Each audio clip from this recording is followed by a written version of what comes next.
Oh, nous servons un Dieu vivant, nous servons un Dieu puissant. Mesdames, Mesdemoiselles, Messieurs, chers amis téléspectateurs, salut. Bienvenue dans le cadre de votre émission Exhortation. Et je sais que Dieu va encore vous faire du bien. Merci. Vous êtes nombreux à apprécier ces différentes exhortations. Les coups de fil, nous les recevons et nous célébrons Dieu pour vos vies, pour les prières que vous faites. Et merci également de nous soutenir dans vos prières. Nous avons, vous savez tous, les livres Tuer miracle potentiel, de l'échec au succès, Exterminer les exterminateurs, La pauvreté doit mourir. Il y en a encore plusieurs autres. Réussir sa vie chrétienne, Effacer l'empreinte du diable, La portion d'alliance, Recevoir la faveur divine, Dieu n'a pas dit le dernier mot, l'église que l'enfer redoute. Il y a une vingtaine de livres que vous pouvez avoir en nous appelant au numéro qui s'affiche. Alors aujourd'hui, j'aimerais partager avec vous sur le thème questions dangereuses. Dis avec moi, questions dangereuses. Je sais que tu te poses bien la question, mais où il nous amène où encore cette fois-ci? Alors, ouvrez avec moi Matthieu chapitre 2, les deux premiers versets. Matthieu chapitre 2, le verset 1 et 2. Il est écrit: Jésus étant né à Bethléem en Judée, au temps du roi Hérode, voici les mages d'Orient arrivaient à Jérusalem et dit: Où est le roi des Juifs qui vient de naître? Car nous avons vu son étoile en Orient et nous sommes venus l'adorer. Il posait la question: où est le roi des Juifs qui vient de naître? Car nous avons vu son étoile en Orient et nous sommes venus l'adorer. Question dangereuse. J'ai fréquenté et quand j'étais à l'université, on nous avait appris en philosophie que les questions sont plus importantes que les réponses et que chaque réponse entraîne une nouvelle question. En fait, la vérité, c'est que dans la vie ou dans l'existence de l'homme, si vous vous posez de mauvaises questions, vous aurez toujours de mauvaises réponses. La véritable sagesse commence lorsqu'on pose la bonne question. Parce que c'est en posant la bonne question qu'on peut avoir la bonne réponse et par conséquent ajuster sa vie par rapport à ça. Matthieu était un écrivain exceptionnel. À la différence de Marc, Luc et Jean, Matthieu s'adresse particulièrement aux Juifs. Aux Juifs qui l'écrivent dans le but de révéler que Jésus-Christ est le Messie, le roi d'Israël. Il parle pour proclamer et révéler le fait que ce que les prophètes avaient dit dans l'Ancienne Alliance s'est accompli en la personne de Jésus. C'est pour ça que les verbes tels que le prophète l'avait dit, sont constants dans l'évangile de Matthieu. Quand Jésus va naître à Bethléem, Matthieu va ajouter selon ce que le prophète avait dit. Quand il va guérir un malade, Matthieu va ajouter selon ce que le prophète avait dit. Quand il va aller à Nazareth, ou bien il va aller en Égypte, selon ce que le prophète avait dit. En fait, Matthieu vise à faire comprendre aux Juifs que Jésus qui vient de crucifier est l'accomplissement des prophètes de l'Ancienne Alliance. Mais maintenant, nous allons poser les fondations. La Bible dit que quand Jésus est né, les mages sont venus d'Orient poser la question à Jérusalem, à Hérode, roi des Juifs, et lui dit: où est le roi des Juifs qui vient de naître? Dites avec moi encore, question dangereuse. La question est dangereuse sur 4 points. Premier point, la Bible dit, les mages viennent poser la question à Hérode. Qui est Hérode? Hérode est le roi des Juifs. Mais les mages posent la question au roi: où est le roi des Juifs? Tu ne peux pas poser, je ne peux pas arriver en France et je vais demander à Macron où est le président de la France. Je n'arrive pas dans un pays et je demande au chef de l'État où est le véritable chef de l'État. Ça veut dire que soit la personne qui est en poste n'est pas le véritable chef de l'État, c'est-à-dire qu'il a usurpé le trône, soit alors le ciel ne le reconnaît pas comme tel. Donc, quand les mages sont posés, où est le roi des Juifs qui vient de naître? C'est une question dangereuse. C'est une façon de dire: Hérode, tu n'es pas reconnu au ciel comme le véritable roi des Juifs. Mesdames, Mesdemoiselles, Messieurs, la tragédie de la vie, c'est lorsque la mauvaise personne occupe la bonne place. Quand la mauvaise personne occupe la bonne place, alors on a des mauvaises choses qui se passent. Lorsque la mauvaise personne occupe la bonne place, les bonnes personnes occupent la mauvaise place. C'est pour ça que les choses vont mal. Je prie pour toi aujourd'hui. Toute personne qui occupe la place de ton mariage, toute personne qui occupe la place de ta destinée, toute personne qui veut prendre ce qui te revient de droit, j'enlève la personne et je te repositionne dans le nom de Jésus. Si tu dis amen fort, c'est à toi que je parle. Dieu te permettra qu'avant la fin de cette année, tu sois dans ton héritage, tu sois dans ton foyer, que personne ne vienne prendre ce qui t'appartient dans le nom de Jésus. La deuxième raison pour laquelle la question est dangereuse, la Bible dit, il dit: où est le roi des Juifs qui vient de naître? Non, on a quand même fréquenté. Par la grâce de Dieu, j'ai un doctorat en sociologie. Et je sais qu'ayant fréquenté, on ne naît pas roi. Même si tu es le fils du roi, du duc, et le fils de la reine d'Angleterre, quand tu nais prince. Même si tu es héritier. Donc il devrait dire où est le prince des Juifs qui vient de naître. Parce qu'on ne naît pas roi, on est prince et on devient roi. Mais ils ne disent pas où est le prince, ils disent où est le roi. Parce que Jésus est né ce qu'il allait devenir. Il n'avait pas besoin d'un couronnement humain. Je ne sais pas à qui je parle aujourd'hui. Il y a en toi tout le potentiel divin pour accomplir ta destinée. Peu importe les situations dont tu fais face. Dieu a déjà placé en toi tout ce dont tu as besoin pour réussir. Et je viens te dire de la part de l'Éternel, tu réussiras ta vie cette année. Dans les 40 jours qui viennent, ta destinée va basculer dans le bonheur. La gloire va frapper à ta porte. La faveur de Dieu va te localiser. Avant la tombée de cette nuit, ton téléphone va sonner et la bénédiction de Dieu va te localiser dans le nom de Jésus-Christ. Parce qu'il y a déjà en toi ce dont tu as besoin pour réussir. Car celui qui est en nous est plus fort que celui qui est dans le monde. Troisième raison pour laquelle la question est dangereuse. Ils disent, où est le roi de Juda qui vient de naître? Car nous avons vu son étoile en Orient. Où? En Orient. L'Orient céleste. Or, quand vous lisez la Bible de la Genèse jusqu'à Malachie, rien de bon ne sortait de l'Orient.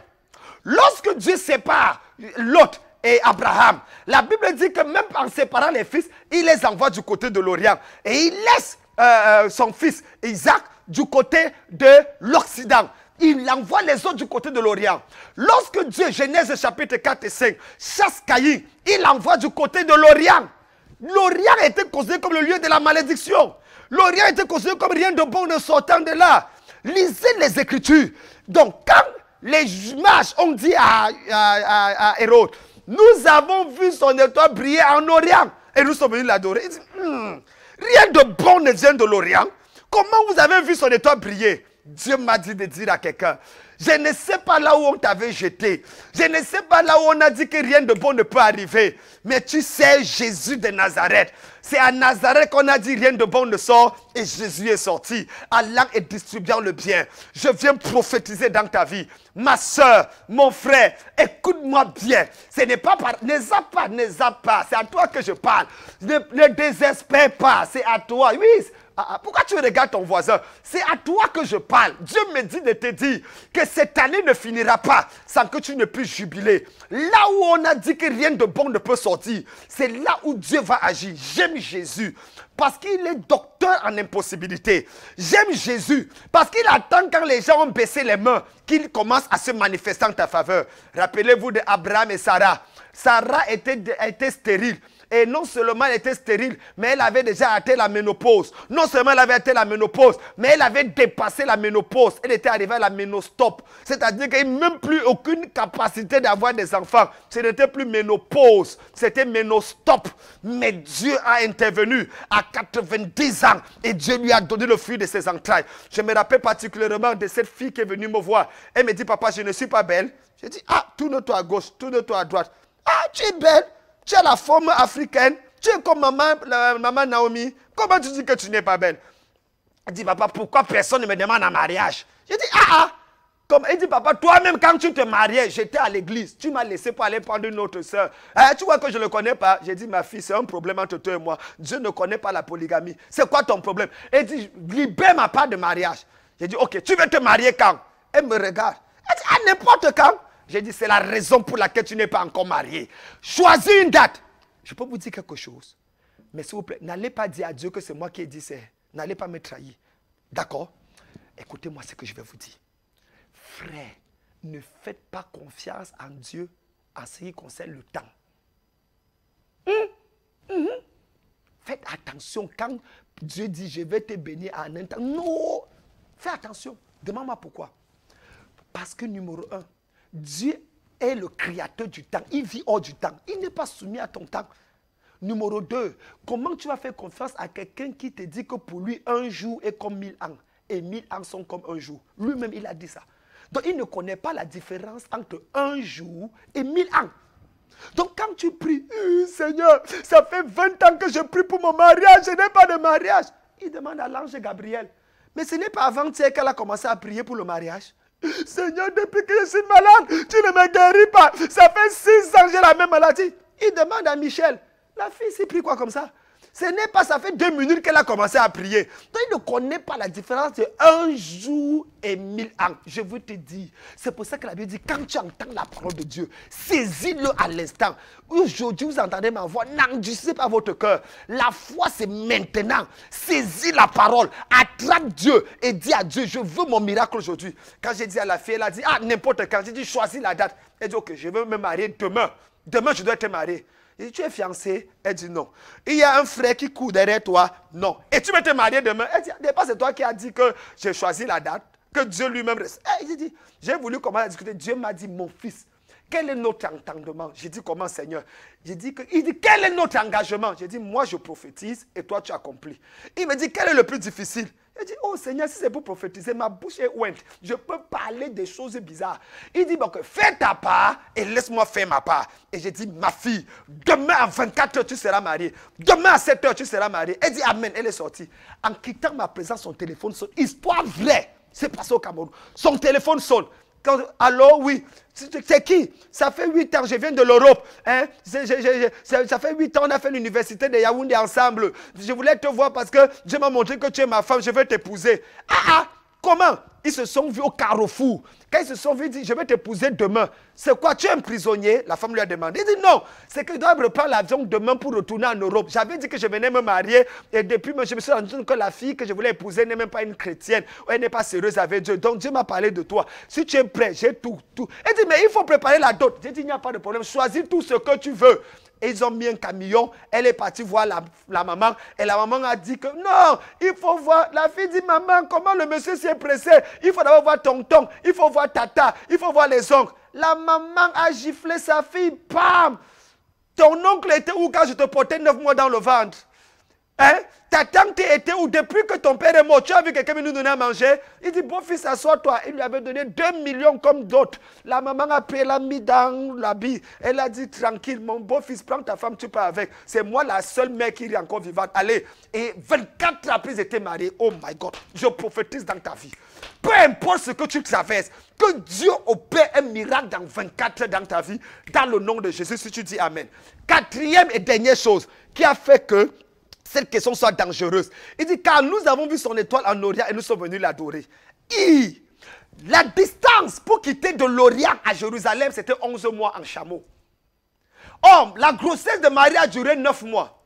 Comment vous avez vu ça 2 mois avant qu'elle ne soit enceinte? Ça veut dire qu'avant que l'ange ne parle à Marie, l'étoile brillait déjà. Oh, alléluia. C'est avant que l'ange, frère, Dieu, avant de t'envoyer sur la terre, a prévu une étoile pour toi. Et ça brille. La question est souvent, qui voit ton étoile? J'ai dit, l'habitude de dire aux gens, la vision dit, quand Dieu donne une vision, il donne la provision. C'est faux. Quand Dieu ne donne pas une vision, il donne la provision. Dieu donne d'abord la provision avant de donner la vision. C'est pour ça que la Bible dit, même le français le dit, provision, préfixe, vision radicale ou racine. Donc, ce qui vient avant. Donc, la provision vient avant la vision. Dieu ne peut jamais te donner une vision s'il n'y a pas d'abord la provision. Question dangereuse, je prie pour toi. Que le ciel parle en ta faveur. Je ne sais pas qui a touché ton étoile. Je ne sais pas qui a vu ton étoile. Certains voient ton étoile et veulent te célébrer. D'autres voient ton étoile et sont jaloux et veulent t'enterrer. Mais je prophétise que le ciel te protège, que Dieu te bénisse et que rien ne soit en mesure de bloquer ton étoile cette année. Tu vivras dans le bonheur. Tu verras la gloire de Dieu. Tu témoigneras.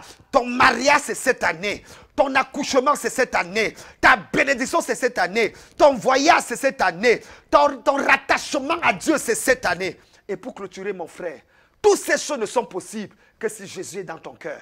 Que si la vie de Dieu est là. Si tu reçois Jésus comme sauveur et Seigneur personnel. Si tu abandonnes la vie de péché et que tu décides de marcher dans la sainteté, dans la pureté. Pas une question de religion, pas une question d'église, mais une question de relation personnelle avec Dieu. Si tu le fais de tout ton cœur, en t'agenouillant en priant, le Seigneur va te pardonner. Il va changer ta vie. Il va effacer ton nom du livre de la mort. Et il va inscrire ton nom dans le livre de vie. C'est ça que le Seigneur veut faire dans ta vie. Et si tu veux m'appeler, c'est simple. Le numéro est affiché. Plus 225 77 04 41 27. Je suis le docteur Dieudonné Kamdem Nunga, pasteur principal de la mission Royale Ange de Nazareth, cathédrale de la foi. Que Dieu te bénisse.